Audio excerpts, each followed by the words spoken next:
భాషాభాయ్ ఏంటి? వాస్తు చూడటం ఏంటి అసలు? వాస్తులో బాగా నాలెడ్జ్ ఉంటుంది నాకు. ఓకే, భాషాభాయ్ బ్రాహ్మణ్ స్కూల్లో చదువుకున్నారు. శుక్లాంబరధరం వచ్చా మీకు? ఇది ఒకసారి చదవండి, చూద్దాం, విందాం. శుక్లాంబరధరం విష్ణుం. మీది అసలే లవ్ మ్యారేజ్, మీరు ఆంధ్ర ముస్లిము, కనీసం ఉర్దూ కానీ హిందీ కానీ రానటువంటి పరిస్థితి. ఇక్కడ మీ మిస్సెస్ కానీ వాళ్ళ తరపున చూస్తే అసలు ఎవరో కనీసం తెలుగు అనే పదం ఉచ్చరించడం కూడా తెలియదు. ఎట్లా మరి ఎలా ప్రేమలో పడ్డారు, ఎలా పెళ్లి చేసుకున్నారు? క్లాస్ లీడర్నే పటాయించారు. ఎవరు చేస్తారు బిర్యానీ బాగా? మీ మమ్మీ చేస్తారు. మీ మిస్సెస్ కూడా కాదు, మా మమ్మీ చేస్తారు బాగా. మనం విజయవాడ బిర్యానీ ఉంటాము, వీళ్ళు హైదరాబాద్ బిర్యానీ ఉంటారు. సినిమాల్లోకి ఎందుకు వచ్చారు?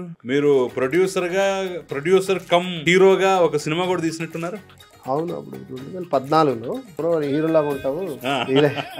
అప్పుడు నా సొంత బ్యానర్ స్టార్ట్ చేద్దామని నేను రాజ్ ఎంటర్టైన్మెంట్స్ అని కొత్త బ్యానర్ పెట్టి అప్పుడే రియల్ హీరోని ఒక సినిమా రిజిస్టర్ చేశారు. రియల్ హీరోగా ఓన్ సినిమా తీద్దాం. మీరే హీరోగా.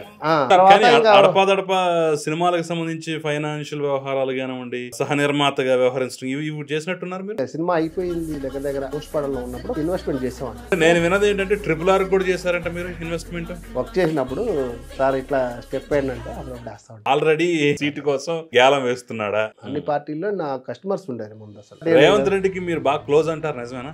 మీరు ఫోన్ చేస్తే ఫోన్ ఎత్తి మాట్లాడే మంత్రులు ఎంతమంది ఉన్నారు, ఎమ్మెల్యేలు ఎంతమంది ఉన్నారు చెప్పండి. భాషాభాయ్ ఫోన్ చేసాడంటే ఎత్తనోడు ఎవడో లేడంటారు, అంతేనా?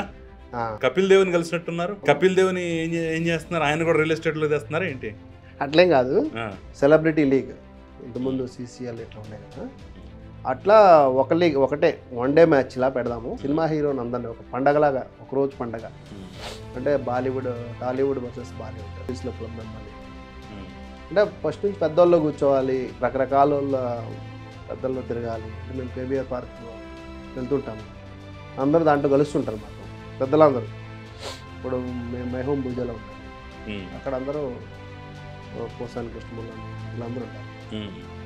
సో సినిమా ప్లస్ సినీ రాజకీయ ప్రముఖులు అందరూ అక్కడ ఉంటారు. అందరూ పెద్దోళ్ళతో ఉండాలనేది ఉండే. లక్షల్లో మనం సహాయం చేసుకుంటూ పోవాలంటే, లక్షల మంది సహాయం చేయాలంటే కంపల్సరీగా రాజకీయాలకు రావాల్సిందే.